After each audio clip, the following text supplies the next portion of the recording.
राम राम शेतकरी मित्रांनो, आता आपण आपला मक्याला बरोबर 85 दिवस झालेले आहेत आणि 85 दिवसामध्ये खालचं पानं थोडं आता करपायला लागलेले आहेत, कारण वय झाल्यामुळे. आणि जो आपला खालचा बी बांधा आहे तो पण व्यवस्थित आहे, चांगला आहे. ज्या जागेवर 2 आहेत तिथेही व्यवस्थित आहे. आता 2 असल्यावर सुद्धा बुट्टे बघू शकताय तुम्ही, एक क्लिअर आहेत. आणि बुट्ट्यांमध्ये आता दुधाळी दाणे झालेले आहेत. आता मी हे सोलून दाखवतो तुम्हाला. शेतकरी मित्रांनो, वरपर्यंत दाणे भरणं सुरू झालेलं आहे. दुधाळी दाणा आहे, पूर्ण वरपर्यंत दाणा येणं सुरू झालेले आहेत. तर शेतकरी मित्रांनो, विशेष म्हणजे हे आपण माती तर दाखवत होतो, पण ओलाव्याची मातीमध्ये थोडं जमीन कशी आहे हे समजत नाही आहे. काडीची आहे का बुरांची आहे काही शेतकऱ्यांना. तर बघू शकताय तुम्ही, आता आपल्या जमिनीमध्ये चुनखडी भरपूर प्रमाणात आहे. चुनखडीसुद्धा जास्त प्रमाणात आहे, तरीसुद्धा या चुनखडीमध्ये या पद्धतीने मक्काचे बुट्टे आहेत, नाही म्हणजे थडगे आहेत. आता बघू शकताय तुम्ही थडगं, याच्या एकदम निरोगी मुळ्याही बघू शकतायत. आणि विशेष म्हणजे शेतकरी मित्रांनो, भुसभुशीत जागा आहे पूर्ण, कुठेही कोरा. बघा या मुळा किती दूरपर्यंत गेलेल्या असतात. शेतकरी मित्रांनो, जमीन कधी भुसभुशीत असेल तर मुळ्या ह्या फार दूरपर्यंत जातात. हे बघा,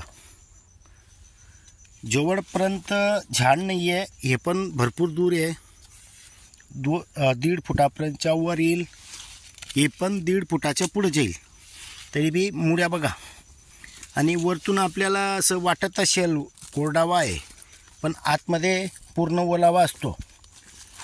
बघा, आता मुळ्या कधी व्यवस्थित दिसत असेल तर मुळ्या बघा किती दूरपर्यंत आहेत.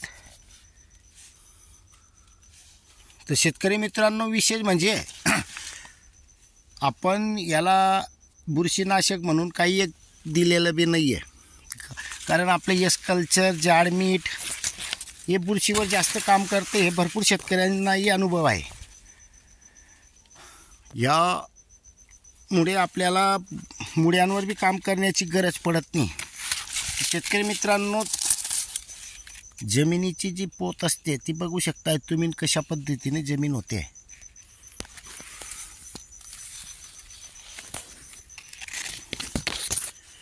इतका कमी खर्च करूनही आपण उत्पन्न घेतोय, हे म्हणजे एस कल्चर आणि SR कल्चर, यामुळे आपण हे उत्पन्न घेऊ शकतोय. आणि चालतानाही बघा, आता हे आता समोर बघा, पाय ठेवतो, थोडं वजनात टाकलं तर एक इतका पाय घुसतो खाली.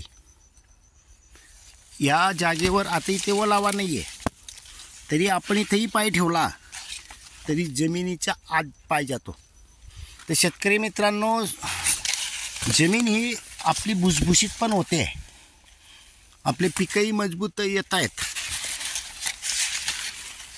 आपल्याला जमीन भुसभुशीत, सुपीक आणि उत्पन्न, या 2 गोष्टी आल्या तर अजून काय पाहिजे.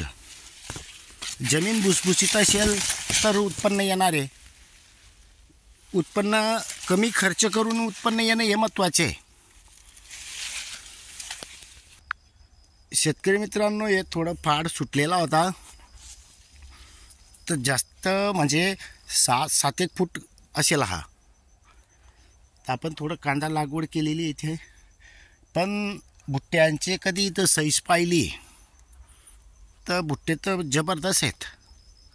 इथंही म्हणजे थोडा जास्त गॅप आहे, त्याच्यामुळे बुट्टेही भारी मधले आहेत. काही झाडांना आधी जे चिमणी येतात त्या खात राहतात. या अशा पद्धतीने दाणे होऊन गेलेले आहेत। आणि शेतकरी मित्रांनो विशेष सांगतो, आपण जे भुट्टे भाजून खातो याला भाजण्याची गरजच नाही आहे, कारण हे कच्च्यामध्येच प्युअर लागत आहेत, असं गुईचट लागतात डायरेक्ट। कारण नैसर्गिक शेती आणि विषमुक्त असल्यामुळे चवही चांगली आहे, याला भाजण्याची गरजच पडत नाही आहे। तर शेतकरी मित्रांनो, हे आहे आपले SR कल्चर आणि S कल्चरची कमाल। धन्यवाद।